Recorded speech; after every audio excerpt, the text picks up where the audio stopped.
Bueno, hermanos, buenas tardes para todos. Estamos comenzando la última sección de esta campaña que tiene que ver un poco más con responder inquietudes, responder preguntas. No sé si se han podido repartir las tarjetitas. Bueno, vamos a hacerlo a mano alzada entonces. Vamos a estar respondiendo algunas preguntas que ustedes puedan tener y también algunas preguntas que recibamos a través del chat de los hermanos que nos están viendo, ¿sí? Lo que vamos a pedirles, se lo voy a pedir tanto a los que van a responder como a los que van a preguntar, que seamos lo más precisos posible para poder abarcar la mayor cantidad de preguntas posible, ¿sí? Si tenemos preguntas para compartir ahora, para hacerle a cada uno de los hermanos que están aquí presentes, sobre temas obviamente que tienen que ver con la Biblia, con el espíritu de profecía, con temas de actualidad o lo que fuera, le vamos a pedir que levanten la mano y le vamos a dar la palabra para hacer las preguntas. Y después vamos a pedir que respondan de la manera más breve posible también aquí a los muchachos para que le demos lugar también a otras personas, ¿sí? Así que si alguien tiene una pregunta que quiera hacer, este es el momento para hacerla. Vamos a orar. Está bien. Vamos a hacer una oración primeramente. Vamos a orar. Querido Padre, te damos las gracias por todas tus bendiciones y te rogamos en esta hora que nos dirijas en este segmento. Sabemos que muchas veces hay inquietudes, sabemos que muchas veces hay cosas que nos cuestan comprender.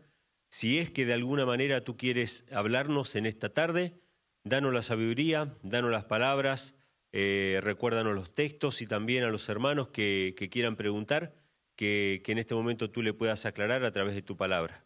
También a los hermanos que están mirando, lo ponemos todo, Padre, en tus manos, en el nombre de Jesús. Amén.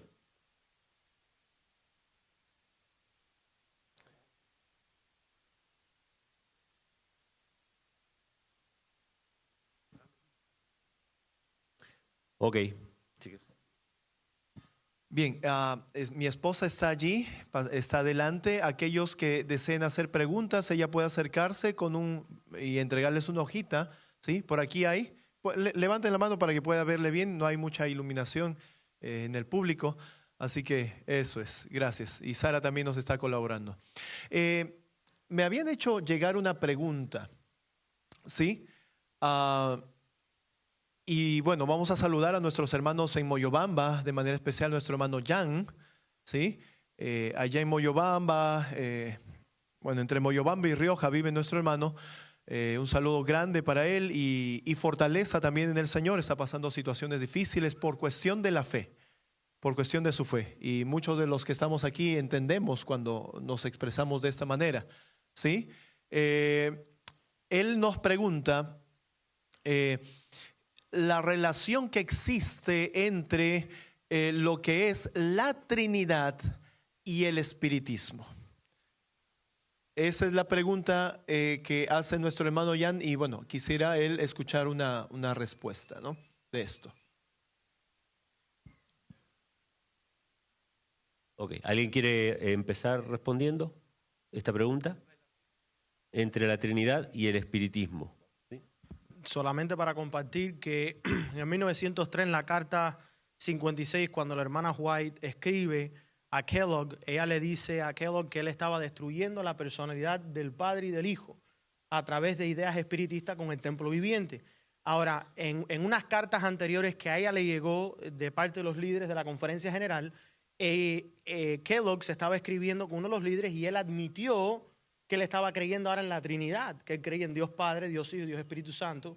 Y durante esa época se entendía que la creencia trinitaria tenía un fondo espiritista, ya que ponía al Espíritu de Dios, o en este caso primeramente fue a Dios y después al Dios Espíritu Santo, en las cosas de la naturaleza, ¿verdad? En los árboles, que ahí es donde sale el panteísmo. Entonces, cada vez que se estudia las raíces de la Trinidad, ya sea desde el tiempo del concilio de los padres de la iglesia en Nicea, hasta en el principio, cuando es introducido en la iglesia adventista, lo que es el panteísmo y la Trinidad van muy de la mano. Una cosa te conlleva a la otra. No hay forma de evitarlo. Y obviamente entra mucho lo que es el triteísmo y por ahí hay sus variaciones con respecto a ese tema.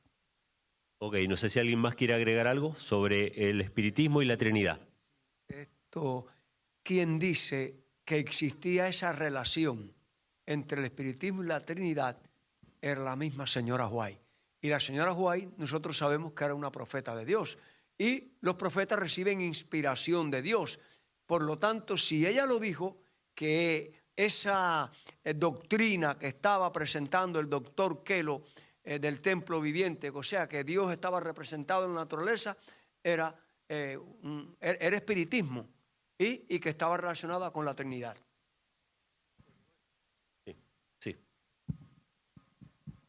Bueno, si nosotros vamos al origen de la Trinidad, sabemos que viene de Babilonia. Y los dioses de Babilonia que tomaron el lugar de la Trinidad, que la Trinidad tomó el lugar, son los dioses que menciona la misma Biblia. Por ejemplo, Nimrod aparece en la Biblia, Marduk, que es el patrono de Babilonia, Tamuz, que es el hijo de Nimrod, pero también aparece Simirami, que es la diosa Istar, que es Astarte, que aparece también en la Biblia. Y Israel llamaba a estos dioses Baales, que son señores en plural. Y dice: Señor, nos hemos apartado de ti, hemos seguido a los Baales y a la diosa del cielo. Si nosotros vemos cómo se formaron estos dioses, por ejemplo, Semirami, que es la diosa Istar, ella dijo que cuando murió Nimrod, su espíritu bajó. Tuvo relaciones con ella y tuvo Tamuz. Eso es espiritismo. Y el mismo Ezequiel 8, mujeres de Israel endechaban a Tamuz. Y Tamuz es un dios falso, por lo tanto estaban practicando el espiritismo. Y por eso que la Trinidad tiene una relación muy íntima con el espiritismo, porque no es la realidad del Dios verdadero, como es el Padre y su Hijo, sino que es adoración a dioses que vienen netamente de Babilonia. ¿Y cómo es la raíz? ¿Cómo se originó? Con la creencia de que el espíritu había bajado y había tenido relaciones con esta mujer. Y eso es netamente espiritismo. Muy bien, sí. Quería hacer también una conexión de esta pregunta con lo que es la veneración, como se le llama, a María, ¿no? María es conocida como la Madre de Dios, ¿no es cierto? Y de esto se estuvo comentando también en uno de las exposiciones. Y por ser, no se le dice que es la madre del Hijo de Dios, sino que es la Madre de Dios, poniendo por encima inclusive, ¿no? A María, ¿por sobre quién? Por sobre Dios, ¿no es cierto? Entonces, hay un sentido espiritista en este asunto, puesto que conocemos que la Madre del Salvador, cuando Él se hizo hombre, María, ella descansa en el Señor. Ella descansa en el Señor y está esperando el regreso de su Señor y de su Salvador, Cristo Jesús. Sabemos nosotros este asunto, pero al hacer parecer o presentarla como la Madre de Cristo y como que está viva porque hay que comunicarse con ella a través de rezos y cosas, ¿no?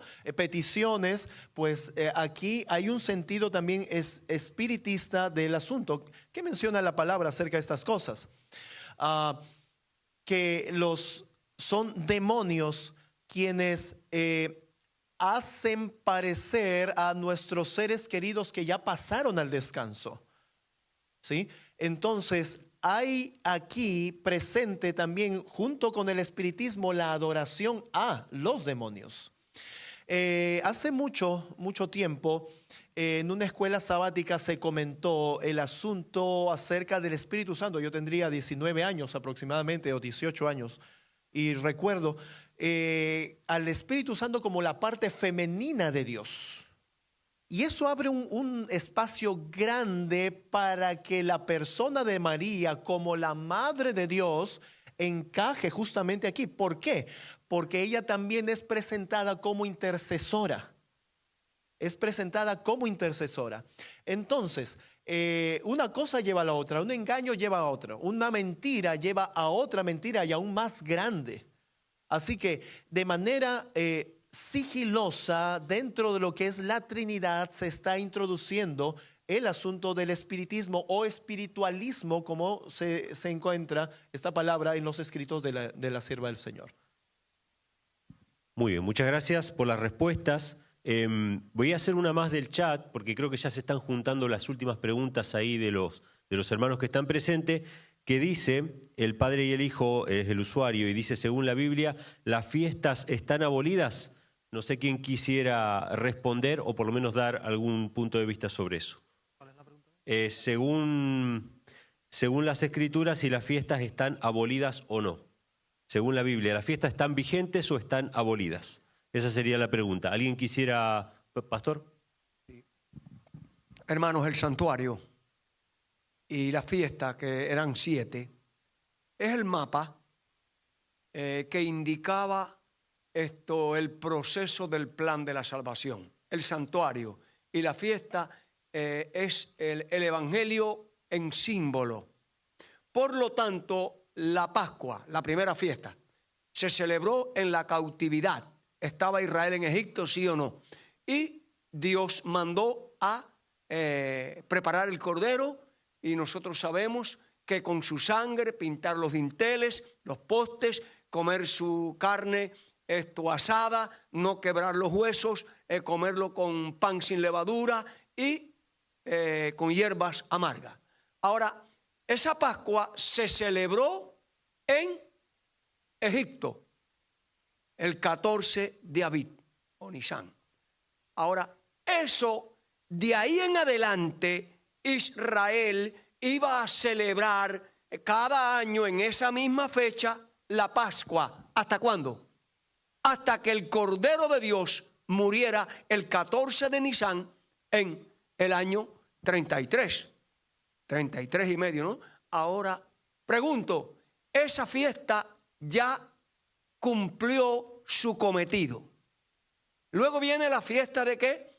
De los panes sin levadura, que no es otra cosa que representa el reposo de Cristo en la cruz, y después el día siguiente venía la fiesta de las primicias, que se recogían gavillas en diferentes lugares del campo, del trigo y la cebada, y se recogían y simbolizaban la resurrección de Cristo, pero junto con la resurrección de Cristo resucitaron ¿qué? Muchos santos ese primer domingo de la resurrección después de la muerte de Cristo. Ya eso se cumplió.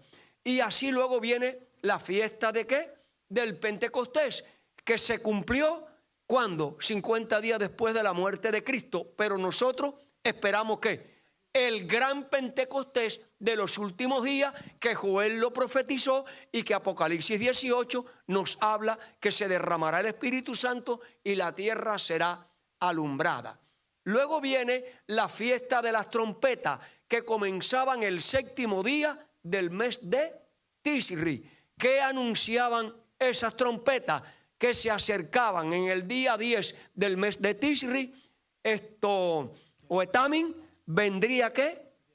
El día del juicio, el día del Yom Kippur, y había que prepararse. Quien no se preparara, quien no estuviera listo, quien no estuviera arrepentido, ¿era qué?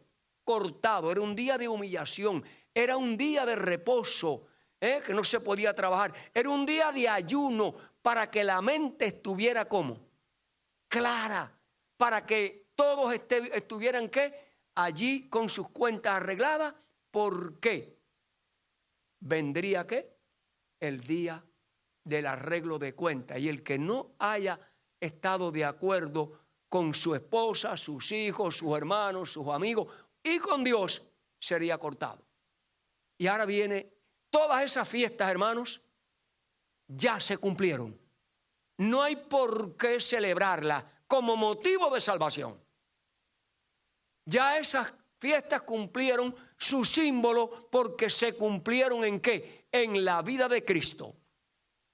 ¿Cuándo? En el 1844 sonaron, en el 1833 con Guillermo Miller, cuando comenzó el mensaje Cristo viene, Cristo viene, Cristo viene, se sonaron esas trompetas que anunciaban que venía el día del juicio, 1844, 22 de octubre. Ahora, hermanos, falta una fiesta. La fiesta de otoño. La fiesta otoñal de las cabañas, que se celebraban una semana después de la fiesta de ¿qué? Del juicio del Yom Kippur. Ahora, esa fiesta simboliza la segunda venida de Cristo. ¿Ve? Cuando el pueblo después, escuchen, de estar agradecido a Dios por la cosecha del aceite, del vino, de la avena, del centeno, del trigo, ¿no? Pero lo más importante, había pasado el juicio y ellos quedaron ¿qué? Vivos. Y ahora, como quedaron vivos y habían recibido las bendiciones, ¿no? de las cosechas, iban a habitar durante una semana en cabañas, alabando a Dios, glorificando a Dios, honrando a Dios. Si alguno quiere celebrar la fiesta como un motivo de recordación, bueno, que lo haga. Pero ahora, si usted quiere celebrar una fiesta que todavía está en el futuro, celebre las cabañas, porque esa no se ha cumplido. Esa se cumplirá en el otoño, septiembre, octubre o noviembre, porque esa fecha caía en ese tiempo. Y si Cristo cumplió en su ministerio todas esas fechas en el tiempo indicado, quiere decir que la última fiesta que está por venir, que usted si quiere la puede celebrar, porque está recordando que Cristo viene y viene pronto a llevarnos al hogar celestial. Así que si quiere celebrarla, puede hacerlo. Gracias, pastor. No sé si alguien quiere agregar algo más sobre la fiesta. Por favor, puntualito. No sé, si es puntualito.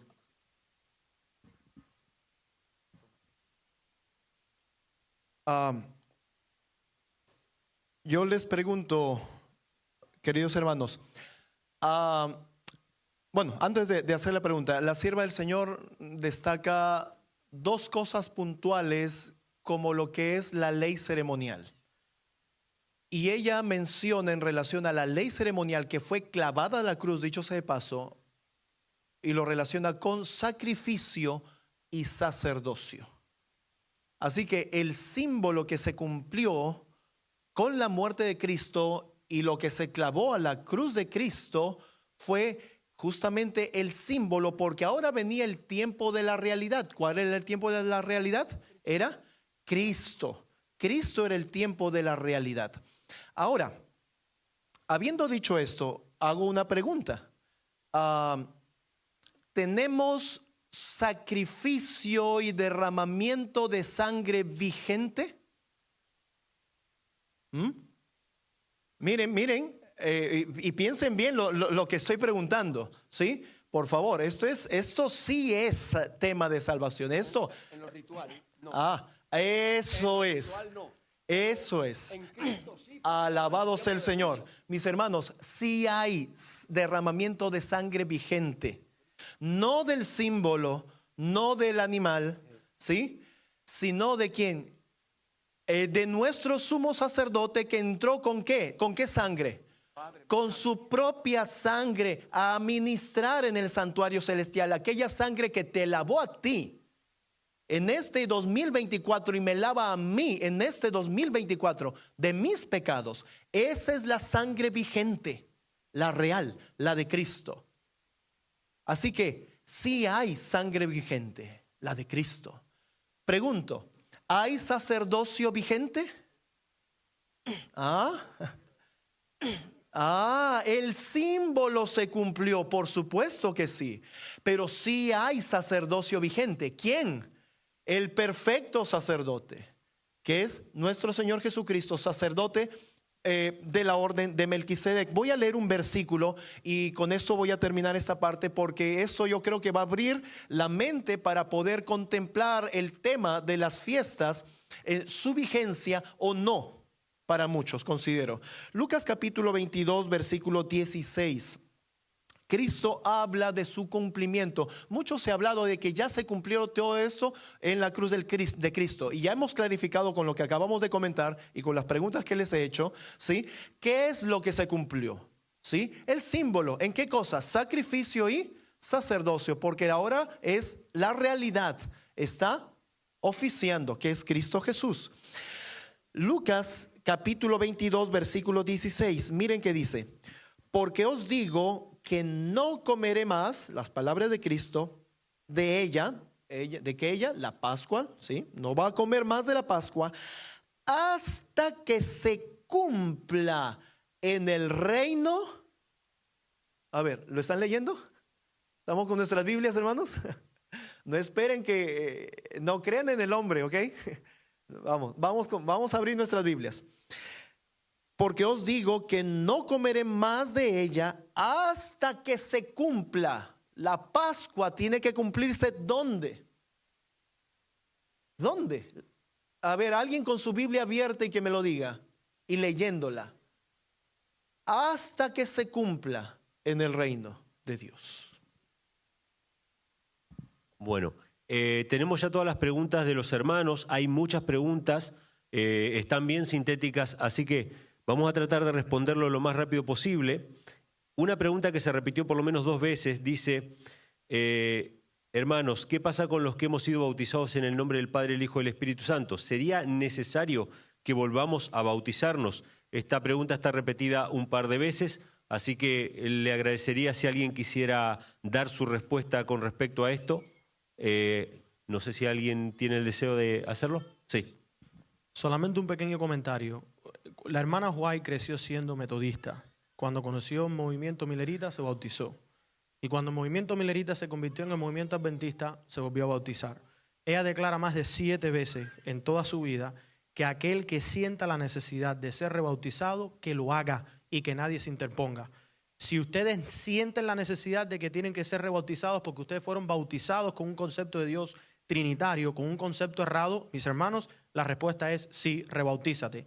¿Está esto en la palabra de Dios? Sí, si lo desea. ¿Está esto puesto en la palabra de Dios? Vemos nosotros los discípulos de Apolo, vinieron a Pablo y Pablo les preguntó: ¿ustedes saben que existía el Espíritu Santo? Esto es un equivalente a ¿sabes tú quién es el Espíritu Santo? Ellos respondieron no. Hoy en día muchos responden no, no sabemos quién es el Espíritu Santo. Pues por lo tanto Pablo procedió, les explicó a ellos qué cosa era el Evangelio, citó Mateo 28:19, de dónde provenía su comisión, de dónde provenía su autoridad, y los bautizó en el nombre de Jesús y terminó diciendo: reciban el don del Espíritu. Esto está en Hechos de los Apóstoles y también está registrado por la hermana White. Amén. ¿Alguien más que quisiera aportar sobre esta cuestión del rebautismo? Estamos bien. Bueno, tenemos una pregunta acá, que léela si querés. Sí, esta pregunta dice: el Espíritu Profecía afirma que la Reforma Pro Salud es el brazo derecho del mensaje de los 3 ángeles. ¿Qué importancia tiene la alimentación y la comprensión del Padre y del Hijo? Bueno, verdaderamente el Espíritu Profecía y la Biblia afirman que la Reforma Pro Salud es el brazo derecho del mensaje de los 3 ángeles. Para nosotros poder entender qué cosa es la Reforma Pro Salud, es solamente una reforma que se extiende hasta el alimento. Desde el tiempo de Abraham existía una reforma que debíamos hacer en nuestras vidas. Para el tiempo de los pioneros, como ellos estaban comiendo carnes inmundas, no se estaban alimentando de una forma apropiada, la ciencia estaba engañando a muchos con muchas de sus teorías. Dios dio más luz de esta reforma y añadió los consejos del régimen alimenticio. Ahora, ¿qué importancia tienen con respecto al Padre y al Hijo, mis queridos? Dios quiere lo mejor para ti. Estamos viviendo en un mundo donde la comida es sintética. Estamos viviendo en un mundo donde las carnes están enfermando. Estamos viviendo en un mundo donde la ciencia está matando a las personas en vez de salvarlas. Entonces, ¿qué correlación tiene el mensaje de los 3 ángeles, la Reforma Pro Salud y la verdad del Padre y del Hijo? La siguiente: el mensaje de los 3 ángeles nos declara a nosotros quién es Dios, el juicio que ha llegado y la hora de su juicio que está por terminar.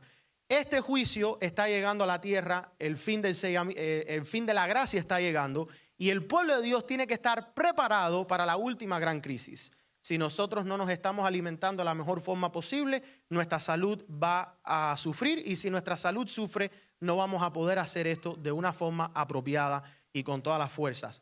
Aparte del hecho de que se nos abren muchas puertas para poder predicar la verdad cuando extendemos la mano de amor y de cariño que Cristo extendió a las personas. ¿Cuál fue el ministerio de Cristo? Sanar a las personas, no solamente de pecados, sino acercarse, como habíamos dicho en el tema, Dios siempre se encontró con el hombre donde estaba y ese es nuestro trabajo. Ir a encontrarnos con los hermanos. Las personas están enfermas, están necesitadas. La Reforma Pro Salud nos abre las puertas para nosotros poder predicar el Evangelio eterno. Una cosita que quisiera agregar con respecto a la relación de la Reforma Pro Salud y el mensaje del Padre y el Hijo. La Biblia dice, esto en una sola palabra lo van a entender, la Biblia dice que nuestro cuerpo es templo de...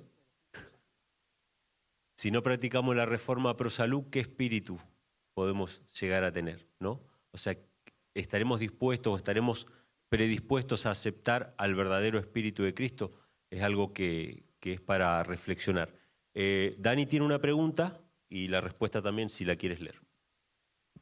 Sí, como estas preguntas son dirigidas especialmente a mí, las voy a leer y las voy a contestar. ¿El cristiano adventista debe usar remedios naturales para sanar a los enfermos? Sí, pero depende de qué enfermedad o qué dolencia. Hay cosas en las cuales hay que recurrir a un profesional.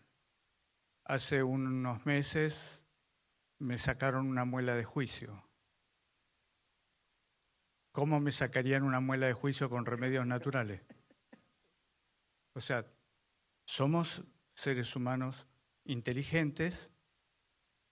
Dios nos ha dado la inteligencia para saber cuándo aplicar remedios naturales y cuándo recurrir a un profesional de la medicina que me tiene que ayudar. No caer en el uso indiscriminado de medicamentos que pueden ser nocivos y además nunca usarlos de acuerdo a nuestro propio parecer, porque podemos llegar a envenenarnos. Así que seamos cuidadosos en todo lo que hagamos. Y la otra pregunta dice así: ¿debemos esperar al salir al campo hasta que se imponga la ley dominical? Y esto es algo que no toda la gente lo tiene en claro. Hermanos, hay dos cosas que son complementarias, pero no es lo mismo. Salir al campo y huir de las ciudades no es lo mismo. Salir al campo es para encontrarnos con Dios en el ambiente que Él creó. Dios no creó ciudades. Las ciudades es una creación de los hombres. La primera ciudad la creó Caín y le puso el nombre de su hijo Enoc. Sí, la primera ciudad se llamó Enoc. No el Enoc que fue al cielo, sino un Enoc que fue hijo de Caín. Así que no podemos, o digamos de otra forma, es muy, muy difícil encontrar a Dios en medio del asfalto, el cemento, el vidrio y tantas otras cosas que nos obstruyen la visión del cielo y la naturaleza que Él creó. En el campo el 100% es naturaleza, o prácticamente el 100%. Así que salir al campo es una bendición. Ahora, huir se va a tener que hacer en un momento en medio de la ley dominical y Dios quiera podamos huir, porque hay algunos que intentarán huir de las ciudades y no podrán. En el año 2020, ¿pudieron huir de las ciudades? Bueno, Dios permitió eso para que tengamos una vislumbre de lo que ocurrirá. Y la otra pregunta ¿es ahora la última oportunidad o después de ese evento se puede aún salir, después de la ley dominical? ¿Es en ese momento la última oportunidad o después se puede aún salir? Yo como no sé quién la escribió, gracias a Dios no sé quién la escribió, les voy a decir esto. Hermanos, ¿por qué jugar en el límite de los tiempos? ¿Por qué esperar hasta último minuto? ¿Y si en último minuto no podemos salir? El 14 de marzo, que creo que fue cuando se cerró el planeta, mi esposa y yo estábamos de vacaciones en un lugar en las afueras de Buenos Aires, en una isla. Habíamos alquilado una cabaña en una isla y gracias a Dios la isla tenía televisión, la cabaña tenía televisión. porque estábamos mirando la televisión y escuchamos al presidente de Argentina que dijo, a la medianoche de hoy, era el mediodía, a la medianoche de hoy se cierra el país. Todos traten de estar en un lugar porque se van a quedar mucho tiempo. Y nosotros dijimos, ¿y qué hacemos? En realidad nos vienen a buscar mañana. Pero claro, el dueño de la cabaña también estaba escuchando la televisión, así que vino a buscarnos esa tarde, estábamos listos para salir a toda velocidad, ir hasta nuestra casa y vivíamos a 200 kilómetros de esa isla, en medio del campo. ¿Cuánto tiempo nos dieron? ¿Cuánto tiempo nos dieron? 12 horas. ¿Vas a esperar hasta ese momento? Y si no llegábamos, y si nos quedábamos en medio del camino, si teníamos alguna dificultad, ¿por qué esperar hasta último momento? ¿Por qué el ser humano siempre está posponiendo, posponiendo y posponiendo y posponiendo? Porque en realidad no queremos hacer la voluntad de Dios, queremos una excusa. Queremos que el hermano Daniel Cúcaro nos diga, espere 15 o 20 años más, por lo menos. Y tenga en cuenta que se lo dijo el hermano Daniel Cúcaro.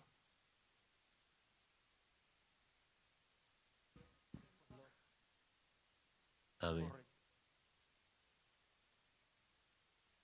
Así es. Amén. Gracias, Daniel. Tenemos ahí ya algunas preguntas para contestar listas. Vos tenés, Dani, también, ¿no? Una para contestar. Así que vamos a ir leyéndolas. Dice, un pastor predicó del Espíritu Santo y dijo que en el griego hay dos acepciones para otro. En la traducción al griego se usó la que significa igual a mí y no se usó la acepción diferente a mí. Entonces, igual a mí sería como que si uno si mirara en un espejo y se ve su imagen reflejada allí y esta sería el otro igual a mí. Bueno, yo creo que lo tomó desde Juan capítulo 14, que les digo que si usted quiere saber del Espíritu Santo, lea Juan 14, 15, 16, 17. Cristo antes de ir a la cruz y de partir, Él estaba preocupado por los discípulos, así que le da ese discurso y es donde Él más le habla acerca del Espíritu Santo, porque los discípulos no podían entender de que cómo, bueno, el Salvador o el Maestro se va y cómo es que dice que va a estar con nosotros. Y cada vez que Él menciona al Consolador, usted lee los siguientes versículos y Él explica quién es. Por ejemplo, capítulo 14 de Juan, versículo 15 dice, si me amáis, guardad mis mandamientos y yo rogaré al Padre y os dará otro consolador para que esté con vosotros para siempre. ¿Saben ustedes lo que significa consolador? Se conoce que en griego es paracleto, ¿no? Pero no es solamente que consuela o que ayuda, es un abogado. Yo les pregunto a ustedes, en la Biblia, ¿cuánto abogado tiene el ser humano? Uno solo. Ahí tenemos una pista, ¿no? Ahora, ¿por qué cuando dice otro? ¿Por qué Cristo dice otro? Yo he escuchado personas que dicen, bueno, Él está hablando en tercera persona, por lo tanto no puede ser Él mismo. Les pregunto, ¿Cristo habló del Hijo del Hombre o el Hijo de Dios en tercera persona? Cada rato Él decía del Hijo de Dios. Cuando vean al Hijo de Dios en las nubes de los cielos, en la gloria de su Padre. El Hijo del Hombre no tiene dónde recostar su cabeza. ¿Y quién era? Él mismo. Entonces, cuando nosotros leemos los siguientes versículos, ahí entendemos por qué dice otro. Dice, para que esté con vosotros para siempre, el Espíritu de verdad, el cual el mundo no puede recibir porque no le ve ni le conoce. Pero vosotros lo conocéis porque vive o habita con vosotros y estará en vosotros. Exactamente. Ahora, ustedes pueden ver allí, por eso que yo le digo a veces cuando yo enseño la palabra, les aconsejo siempre a los hermanos, lean el contexto. No se quede solamente con el versículo y digan, bueno, sí, ahí dice ese versículo. No, lea el contexto porque Cristo explica luego quién es. Y luego ese versículo allí inmediatamente dice, porque habita con vosotros, habita con, por ejemplo, Yeser habita conmigo. Él está presente aquí, ¿no? Yo lo estoy viendo. Él actualmente está conmigo. Pero Cristo le promete y dice, estará en vosotros. O sea, las dos naturalezas de Cristo. Cristo humano estuvo con los discípulos más de 3 años y medio. Ahora dice, estará en vosotros. ¿Cuándo ellos recibieron a Cristo como espíritu? En el Pentecostés. En Hechos 3, el último versículo, creo que es el versículo 26 o el versículo 27, dice que el Padre levantó a Cristo y lo envió. El mismo Pedro. Porque dice que los judíos estaban impresionados de cómo estos hombres hacían esos milagros, cómo levantaban estos paralíticos, y Pedro comienza a relatar el por qué, y dice que era por Cristo que ustedes crucificaron. Entonces dice, y para vosotros Él lo envió, dice, lo levantó y lo envió para que lo bendijera. Entonces, seguimos leyendo. No os dejaré huérfano, volveré a vosotros. Hermano, ¿quién es el otro consolador entonces? El mismo Cristo. Dice, no los voy a dejar huérfanos, yo vendré a vosotros. Estoy con vosotros como humano, porque Cristo tiene naturaleza humana, ahora vendrá con su naturaleza divina. Ahí también dice la hermana que en Isaías dice, yo soy vuestro consolador, que es Jehová. Entonces, no se quede con el versículo, no lo saque del contexto, siga leyendo el contexto, y cada vez que Cristo menciona, usted se va a dar cuenta en estos capítulos que Cristo da descripciones. Una pregunta relacionada. Gracias, sí. También con Juan capítulo 14, ¿no? El versículo 16, hablando del otro consolador. Bueno, ya hizo una buena declaración nuestro hermano Daniel. En Juan capítulo 17, Cristo ora, ¿no? Para que así como Él está en el Padre y el Padre en Él, pues nosotros también estemos en Cristo y Cristo en nosotros, ¿no es cierto? En primera de Juan, el capítulo 4, el versículo 13, menciona, en esto conocemos que permanecemos en Él y Él en nosotros. O sea, es el cumplimiento, ¿sí? de la oración de Cristo. ¿Cómo es esto? ¿Cómo sabemos? En que nos ha dado de su Espíritu. ¿Quién nos ha dado de su Espíritu? Aquel que tenía el sueño, aquel que tenía el deseo de estar, y no solo el deseo, sino que prometió en Juan capítulo 14 que estaría con nosotros. Y no solo con nosotros, sino en nosotros. ¿Sí? ¿Cómo sabemos entonces que esto es una realidad? En que Él, el que nos prometió, en que tuvo el deseo, el que oró pidiéndole al Padre esto, pues nos ha dado su Espíritu. ¿Sí? Este es el Consolador. Primera de Corintios capítulo 15 versículo 45 dice, y así está escrito en el contexto del primer Adán y el segundo Adán, ¿no? Y sabemos que el primer Adán, bueno, es la creación de Dios, el segundo Adán es Cristo. Dice, y así está escrito, el primer hombre Adán fue hecho un alma viviente, el postrer Adán, que es Cristo, un espíritu vivificante. Esto es lo que es Cristo para nosotros. Un espíritu vivificante. ¿Sí? Nos ha dado a su espíritu. 1 Corintios capítulo 6. 1 Corintios capítulo 6. Los versículos 16 y 17. Bueno, sabemos que en contexto de estos versículos está que el cuerpo es templo del Espíritu Santo, morada del Espíritu Santo. Pero miren lo interesante que menciona estos versículos 16 y 17 acerca acerca de la declaración, ¿quién es ese otro consolador? 1 Corintios 6, 16 y 17 dice, ¿o no sabéis que el que se une con una ramera es hecho un cuerpo con ella? ¿Sí? Un cuerpo. Génesis capítulo 2 dice, y dejará el hombre a su padre y a su madre y se unirá a su mujer y ambos serán una sola carne. ¿Sí? El que se une con una ramera, en este caso menciona, dice, un cuerpo es con ella. Qué interesante lo que viene a continuación, versículo 17. Pero el que se une al Señor, y esto lo está escribiendo el apóstol Pablo, según el apóstol Pablo en 2 Corintios capítulo 4, Jesucristo es el Señor. Dice, pero el que se une al Señor, un espíritu es. Un espíritu es con el Señor. uniéndonos con alguien de nuestra misma naturaleza, somos un cuerpo con esa persona de nuestra misma naturaleza. Pero qué interesante que uniéndonos a Cristo, somos un espíritu con Cristo. ¿Por qué? Porque Cristo, el postrer Adán, es un espíritu vivificante. Y el asunto vivificante, queridos hermanos, no solamente tiene que ver con el dar vida, sino con el devolver la vida. Y esto va a ocurrir justamente, ¿no?, cuando venga nuestro Señor Jesucristo y Él llame del descanso a todos aquellos que durmieron en Él. Permítame, porque hay una pregunta que dice que si hay algunos textos más que hablan del Espíritu Santo. ¿Tú terminaste? No, pero ¿esto está en relación a esto? Sí. Ok. Entonces, hay textos bíblicos que comprueben de que el Espíritu Santo es el Espíritu de Cristo. Así, hay el que hace la pregunta, bueno, los textos que él ha mencionado concuerdan con la respuesta de esta pregunta.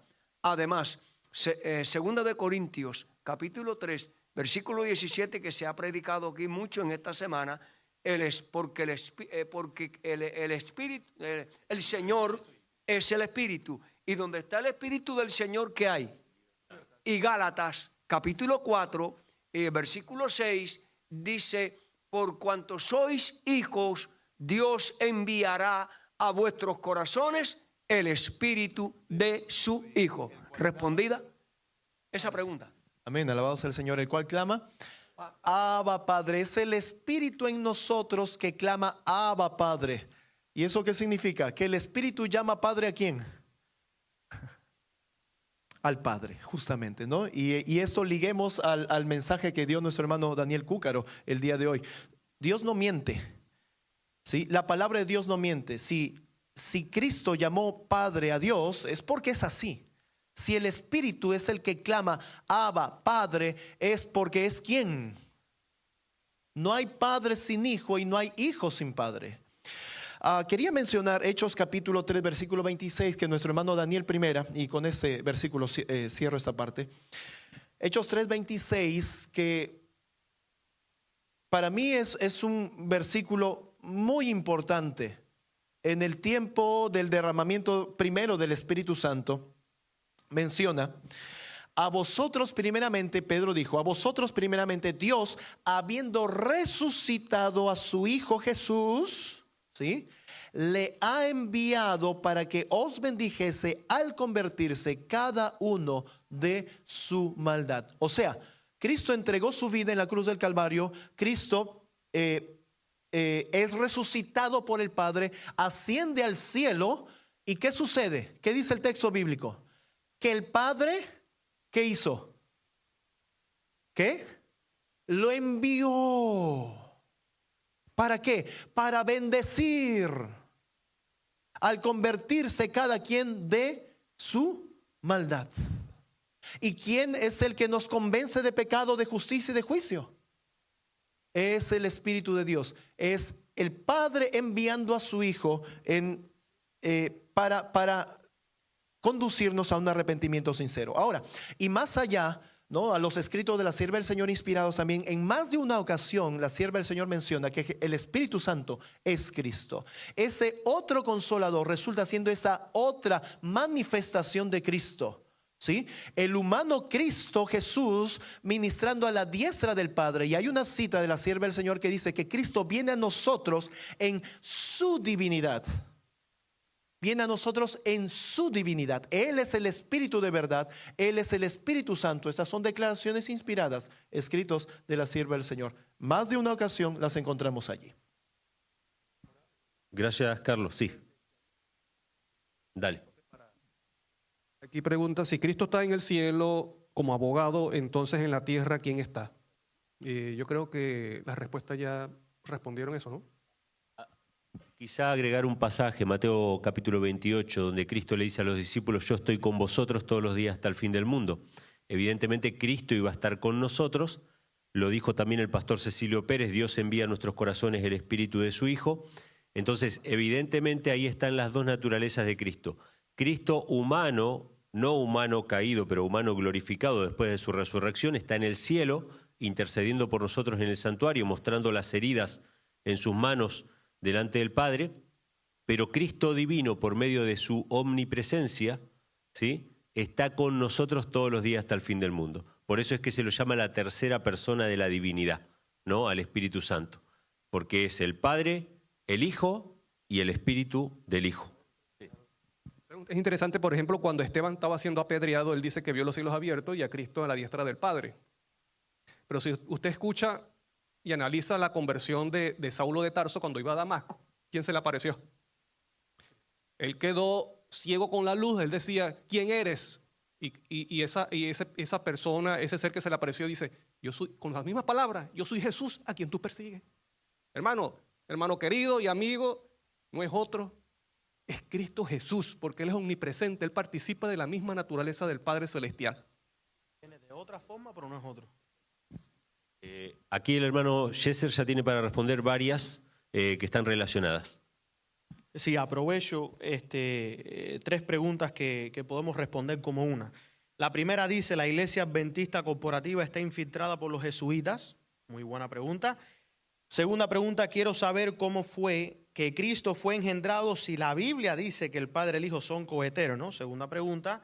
Tercera pregunta, ¿es necesario estar atentos al tiempo en que estamos viviendo? Porque muchos predicadores hablan de que están muy lejanos los eventos finales. Bueno, vamos a empezar rapidito.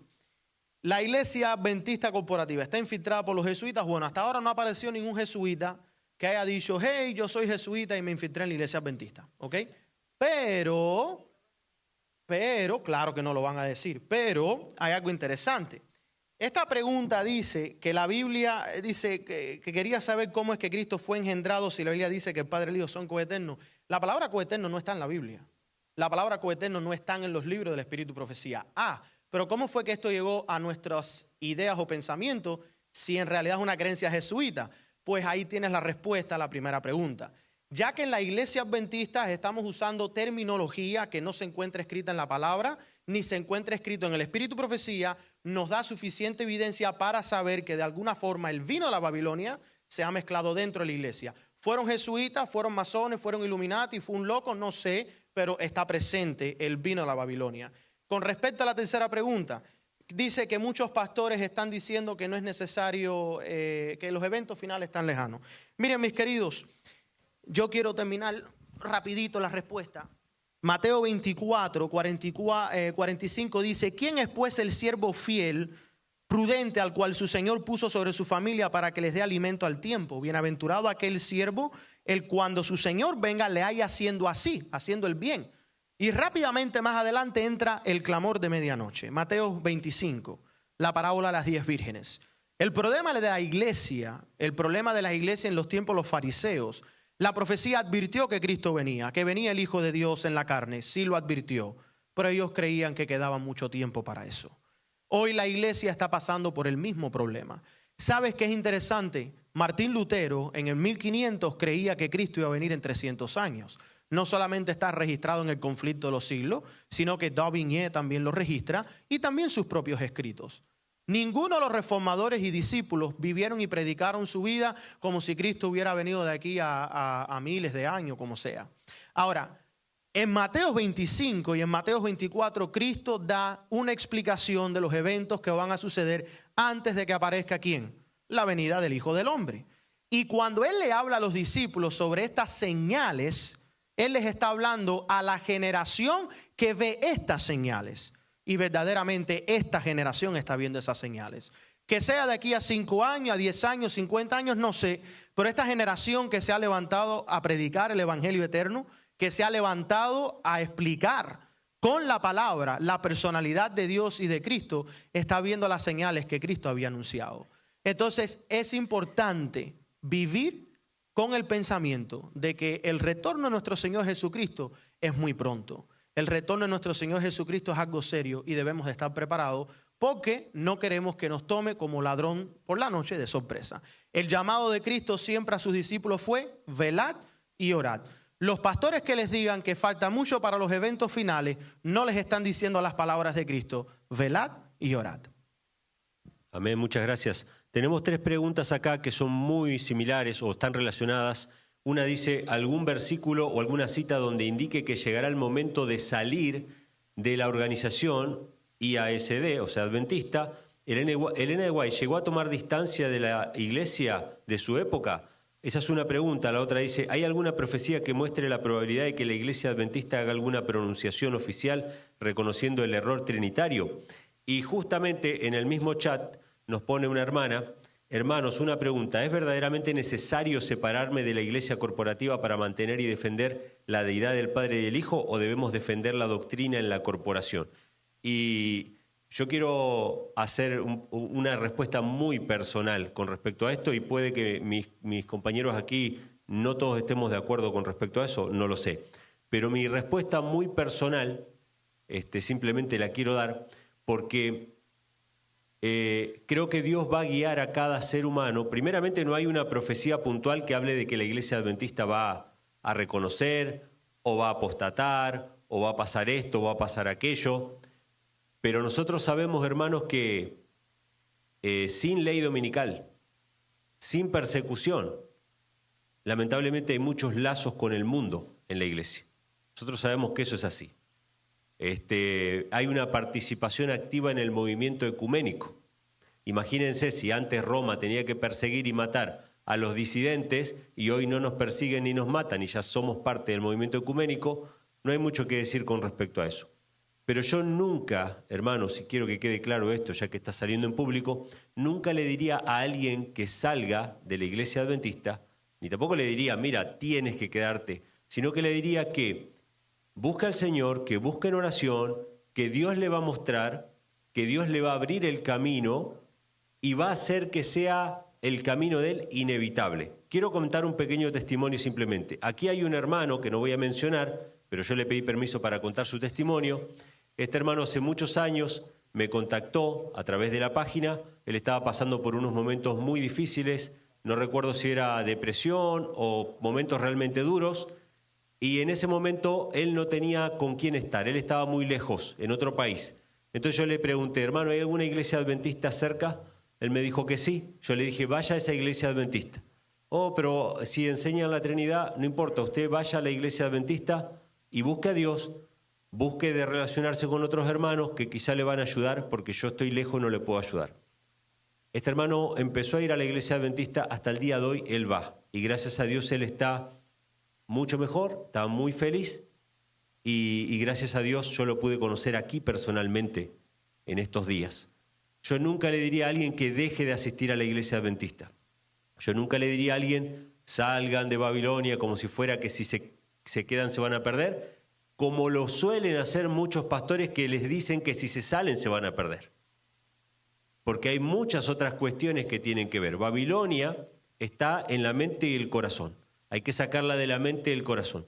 Si Dios te tiene en la iglesia para predicar el evangelio y ayudar a otros, gloria a Dios. Si Dios te impulsó por diferentes circunstancias a que no te puedas reunir en la iglesia organizada y tengas que abrir iglesias y grupos en diferentes lugares, gloria a Dios. Ese es mi consejo personal con respecto a eso. No sé si alguien por ahí quisiera agregar algo con respecto a esa cuestión. Tengo 2 manos acá. Rapidito, hermanos. Para aquellos que conocen esta verdad del Padre y del Hijo, una vez que uno lo conoce, uno quiere compartirla. Y al querer compartirla, va a contraer consecuencias. Hablando con un hermano esta tarde, yo le aconsejé lo siguiente. Esta verdad del Padre y del Hijo, todos merecen escucharla. Pero si tú llegas a tu iglesia y empiezas a gritar, hey, la Trinidad es babilónica, ¿qué va a pasar? ¿Te van a dar el micrófono? No. Tampoco no estoy diciendo que lo escondas. Pero Cristo dijo, sed mansos como la paloma y astutos como la serpiente. Estamos llamados a compartir esta verdad y nosotros debemos de presentar esta verdad. Nunca negar la verdad, pero ser astutos al presentarlas para no cerrarnos puertas antes de tiempo. Llegará el momento en que nos echarán de las sinagogas. Y dice Cristo porque no conocen al Padre ni a mí. Pero mientras tú estés en una iglesia, si tú no has predicado la verdad del Padre y del Hijo, creo que en cierta forma estaría mal que abandones la iglesia sin compartir primeramente la verdad del Padre y del Hijo. Nuestra responsabilidad es compartir el evangelio eterno. Así que si tú decides en tu corazón, hey, no quiero venir más a este templo porque verdaderamente en ese templo no está el Espíritu de Dios, no hay problema, pero antes de irte, cumple con tu misión. Pastor, ¿va a responder ya a las que tiene ahí también? Sí. Ok. Alguien aquí pregunta, ¿es la iglesia adventista de Babilonia? No, no y no. Recuerden, la iglesia no es la organización. La iglesia no es el templo. La iglesia está compuesta por los fieles que aman a Dios y guardan sus mandamientos. La iglesia es usted y la iglesia soy yo. Si yo soy fiel y yo amo a Cristo y obedezco a Cristo y obedezco sus mandamientos, yo no soy Babilonia. ¿Está clara la respuesta? ¿Estamos viviendo la apostasía omega? Sí. Comenzó por los 1900, cuando comenzó una nueva organización, cuando los pilares o fundamentos de la iglesia adventista fueron cambiados y comenzaron libros de nueva organización. Creo que eso está claro. Muchas gracias, Pastor. Yo no sé cuánto tiempo vamos a usar. Tenemos las últimas, creo que 2 o 3 preguntas ahí que tiene Daniel Cúcaro y después tenemos algunas del chat, no sé. Sí. Una pregunta es algo de lo que hablé esta mañana. Dice, ¿qué es el continuo? Y para mejor respuesta tengo el comentario bíblico adventista. Como les dije en Moyobamba, usen esto. Acá está el comentario bíblico adventista y dice así. Continuo sacrificio. Del hebreo tamid, palabra que aparece 103 veces en el Antiguo Testamento y que se usa como adverbio y como adjetivo. Significa continuamente o continuo y se aplica a varios conceptos tales como empleo continuo, Ezequiel 39:14, mantenimiento permanente, 2 Samuel 9:7 al 13, tristeza continua, Salmo 38:17, esperanza continua, Salmo 71:14, provocación continua, Isaías 65:3, etc. Se usa frecuentemente con relación al ritual del santuario para describir varios aspectos de sus servicios regulares, tales como el pan continuo que debía estar sobre la mesa de los panes de la proposición, la lámpara que debía arder continuamente, el fuego que debía arder siempre sobre el altar, las ofrendas encendidas que debían ofrecerse diariamente, el incienso que había de ofrecerse mañana y tarde. La palabra en sí no significa sacrificio, como les dije esta mañana, sino simplemente continuo o regular. En Daniel 8:11, en Daniel 11:31 y en Daniel 12:11 es donde aparece la palabra continuo y tiene el agregado sacrificio. Y acá dice en el Talmud, cuando tamiz se usa en forma independiente, como aquí la palabra se refiere uniformemente al sacrificio diario. Los traductores que agregaron la palabra sacrificio en todas las versiones castellanas de la Biblia, evidentemente creían que los holocaustos cotidianos eran el tema de la profecía, pero no es necesariamente así. Y da algunos ejemplos, ustedes pueden buscarlo en el comentario bíblico adventista, si no lo tienen pueden descargarlo y tienen una explicación mucho más amplia que cualquiera que les pueda dar yo. Y para terminar mi participación acá, leo esta pregunta: ¿quiénes son los 144.000 sellados? Y esta es una pregunta que mucha gente quiere saber. ¿Es literal? No es literal, porque la Biblia dice quiénes son los 144.000 sellados. Son personas fieles que estuvieron dispuestas a mantenerse limpios en medio del barro, en medio de la basura, en medio de un mundo contaminado. Se mantienen limpios por amor a Cristo, porque quieren ser como Él fue. Y por haber tomado esa decisión, el Señor los elige para que den el mensaje final, permanezcan vivos hasta que Jesús venga. Y si son 144.000, son 2 millones, o son 8 personas como las del arca, que las que entraron en el arca, no lo sé y no tiene importancia. Lo que tiene importancia es que tú tomes la decisión de ser fiel al Señor y formarás parte de los 144.000. Amén. Muchas gracias, Daniel. Hay una pregunta que llegó acá de último momento y que pregunta acerca del sello de Dios, que sabemos que es el sábado, que Dios va a sellar a todos aquellos que guarden el sábado. Y entonces la pregunta es, si en este grupo hubiera algunos que creen en la Trinidad y otros no, ¿cómo sería en ese caso? ¿Es de vital importancia definirse si creer o no en la Trinidad? ¿Tan importante como guardar el sábado santo? Esta es una pregunta interesante. Yo no voy a dar una respuesta absoluta, pero le voy a dar el micrófono también a los hermanos para que puedan responder. No voy a hablar acerca simplemente de los que guarden el sábado en el tiempo final, sino que me voy a concentrar en los 144.000 sellados que mencionó Daniel. En Apocalipsis capítulo 14, versículo 1 dice que tenían el nombre del Cordero y de su Padre escrito en su frente. O sea, los que fueron sellados con el sello de Dios, que son los 144.000 sellados, dice que tenían el nombre de su Padre y de su Hijo en su frente. Y después dice en el versículo 5 que en sus bocas no fue hallado engaño porque son sin mácula delante del trono de Dios. Esta es una apreciación personal, pero escucho a los hermanos que quieran aportar algo sobre eso. En el tiempo final, aquellos que sean sellados con el sello de Dios no van a tener mancha, no van a tener engaño en su boca. ¿Qué significa tener engaño en la boca? Tener una doctrina falsa. Así que evidentemente hay muchos redimidos que fueron al descanso o que van a ir al descanso sin haber conocido el tema de la deidad y que fueron sellados para Dios. Pero muy probablemente en el tiempo del fin, cuando la gloria de Dios ilumine toda la tierra, cuando el mensaje de salvación sea dado a toda nación, tribu, pueblo y lengua, antes de que venga Cristo, nadie va a quedar ignorante acerca de la verdad y solamente va a haber un grupo que va a permanecer de pie delante de un Dios justo, sin mediador, que van a ser los 144.000, y evidentemente entre ellos no va a haber personas que no conozcan la verdad acerca de Dios. Sí, vos tenías algo y... Sí. Sí, termino con esta pregunta.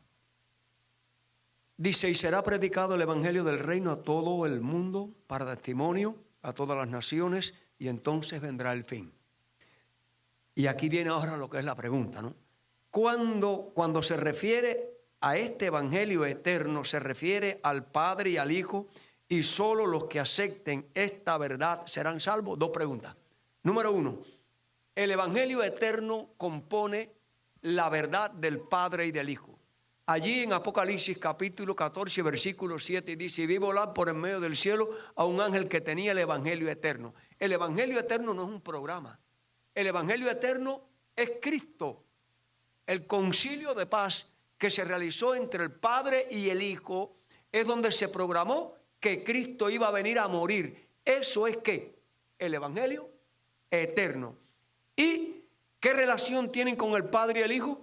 Bueno, sí, el Padre y el Hijo programaron el sacrificio de Cristo, la entrega de Cristo, ahí está el Padre y el Hijo. Temed a Dios y dadle honra.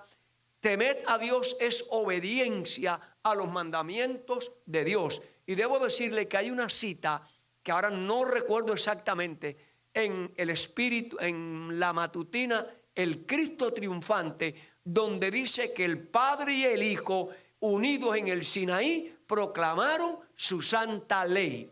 Y el tercer aspecto dice que la hora de su juicio ha llegado. Anoche él predicó, fue anoche, creo que sí, cuando dice en Daniel que el anciano de día se sentó y luego vino uno como el Hijo del Hombre, los libros fueron abiertos. Quiere decir que el juicio es entre el Padre y el Hijo, y luego la parte final, y adorar al Creador, ¿no? Que hizo los cielos y la tierra. Y el Padre y el Hijo estaban, ¿qué? En la creación. Por lo tanto, el evangelio eterno está muy relacionado con la gran verdad del Padre y del Hijo. Y aquí dice una pregunta, ¿y los que no crean esto serán salvos? Pues bien, hermanos, yo no puedo juzgar eso, pero solo digo que los que no creen en el evangelio eterno, entre el Padre y el Hijo, todo, pues la respuesta es obvia. Sí, solo para corroborar. Sí. Para corroborar la cita, corroborar la cita que está dando el pastor. Signs of the Times, 15 de octubre de 1896. Ahí se menciona que el Padre y el Hijo estuvieron, y fue Cristo quien pronunció la ley sobre el Sinaí. Y hay otra cita de la sierva del Señor donde menciona que Cristo es tanto la ley como el Evangelio. Vamos a concluir entonces. El hermano Daniel tiene un aporte sobre el tema del sello de Dios. Bueno, saben ustedes que el principio del sello de Dios es igual como la circuncisión. La circuncisión en el miembro es la parte externa. O sea, era una evidencia externa de lo que ocurría, lo que debería ocurrir en el corazón, que era la circuncisión del corazón. Porque el mismo Dios le dice a Israel que era duro de servir, que es lo que quería era más la circuncisión del corazón, que fueran fieles. Y el sello de Dios también es el mismo principio de la circuncisión. O sea que el sábado es una muestra de lo que ya ha ocurrido en el corazón. Ahora, a veces nosotros como adventistas hemos tenido una mente, y disculpe que lo diga, una mente cerrada, una mente cuadrada acerca de lo que es el sello de Dios. Y a veces nos sentimos seguros porque digo, bueno, yo guardo el sábado, yo conozco cuál es el día de reposo, por lo tanto ya yo estoy sellado, ya yo tengo el sello. Pero ¿saben ustedes, hermanos, que el sello de Dios es más que el sábado? Les pregunto, ¿habrá personas que han guardado el sábado y se perderán o no? ¿Y qué pasa ahí entonces? El sello de Dios, como dice Apocalipsis, el nombre del Padre es el carácter, es viviendo la ley en el corazón. Por lo tanto, cuando se venga la crisis y el desafío, ahí mostrará quién es quién. Y el sábado jugará un papel importante. Pero qué interesante que aquí de los 144,000 dice, estos son los que no se han contaminado con mujeres, en plural. Y a veces pensamos que el sello de Dios tiene que ver, o la marca de la bestia tiene que ver con un solo tema, el domingo, por ejemplo. Hermanos queridos, es más que el domingo. Si usted ve, por ejemplo, ellos tienen el nombre del Padre en la frente. ¿Qué tiene la ramera en la frente? ¿También tiene un nombre?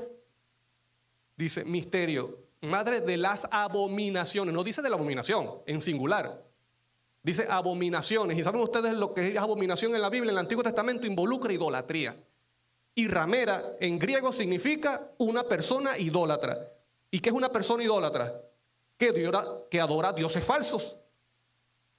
Entonces, hay una cita de Ellen White que habla acerca de la marca de la bestia y dice, parafraseando, que la marca de la bestia es tener la actitud de defender doctrinas en plural. Doctrinas, como hace la bestia, tomándola como si fueran verdaderamente bíblicas cuando no son bíblicas. Entonces, sácase de la mente de que la marca de la bestia solamente es el domingo y de que el sello de Dios solamente es el sábado, porque hay personas que guardando el sábado, entre comillas, guardando el sábado, se van a perder. Mientras que personas que guardaron el domingo se van a salvar. ¿Qué se hace una persona guardando el sábado pero tiene una actitud diferente? No tiene la actitud o el Espíritu de Dios.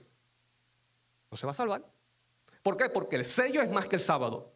El sello es vivir conforme a la palabra de Dios, a su ley, y eso solamente se hace cuando vive el Espíritu Santo en su vida. Entonces, es más que el domingo la marca de la bestia. Dice, involucra doctrinas que la bestia defiende como ciertas. Y lamentablemente, dentro del pueblo de Dios también está defendiendo como ciertas doctrinas que no son bíblicas. Muchas gracias, Daniel. ¿Hacemos una oración para terminar o vamos a cantar? Ok. Muy bien, queridos hermanos. Muchas gracias, hemos llegado hasta la parte final. Yo sé que ha quedado muchas más inquietudes, más deseos quizás de hacer preguntas, pero el tiempo ya nos ha alcanzado. Así que vamos a ponernos en pie y vamos a entonar el himno que nos ha estado acompañando estos días, que es Firmes y Adelante, el himno 516 en nuestros himnarios. Y voy a pedir que me puedan acompañar todos nuestros hermanos que han estado, claro que sí, vamos a cantar juntos este himno tema agradecidos con el Señor por lo que Él ha permitido que se pueda realizar. Lo habíamos dicho en un inicio, esto es solo el principio. Con la misericordia y la gracia del Señor, estoy seguro nos vamos a volver a ver en alguna otra edición también de una campaña. Para honra y gloria al Señor sea cada cosa. Vamos a entonar este himno 516, firmes y adelante.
Queridos hermanos, vamos a postrarnos para orar, pero antes de orar quisiera agradecer al Señor nuestro Dios, porque Él hizo posible toda esta campaña. El poder estar en la selva, el poder estar aquí, el poder llegar a muchas partes del mundo a través de la señal de la internet.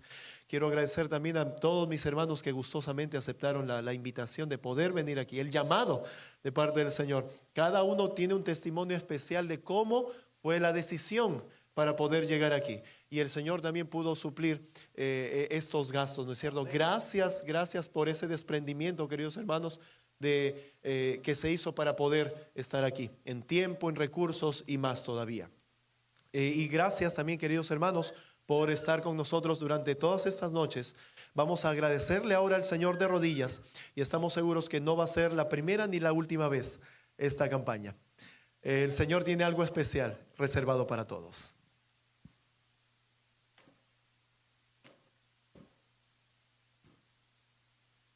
Amante Padre que estás en los cielos, santificado sea tu nombre.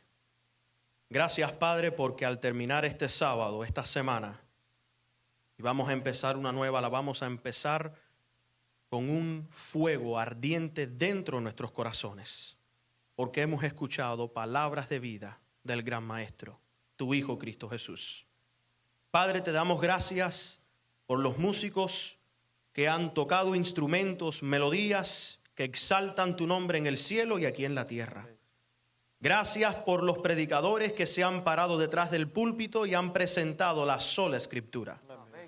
Gracias por los hermanos que han venido a este local y los que se han conectado a través de los medios sociales, porque son testigos de que Cristo, tu Hijo amado, tiene hombres y mujeres que declaran las verdades que fueron escritas en las Sagradas Escrituras. Padre, te pedimos que tú nos ayudes a poder continuar con la obra que nos has entregado. Pedimos, Padre, que nos ayudes a poder estar preparados para la segunda venida de tu Hijo Cristo Jesús.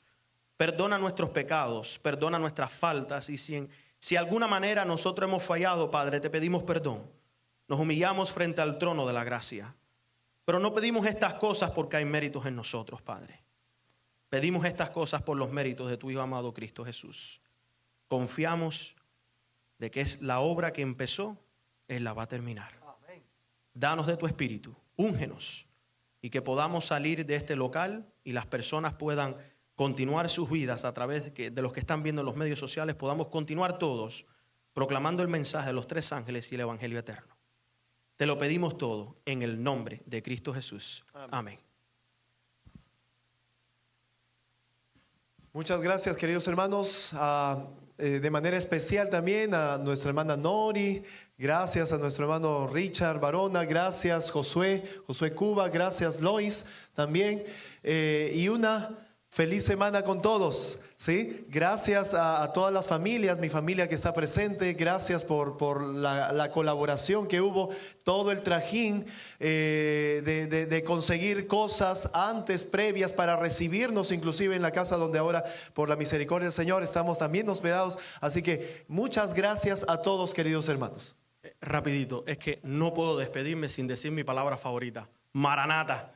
Amén, amén, alabado sea el Señor. Hasta la próxima, mis queridos hermanos, una feliz semana con todos.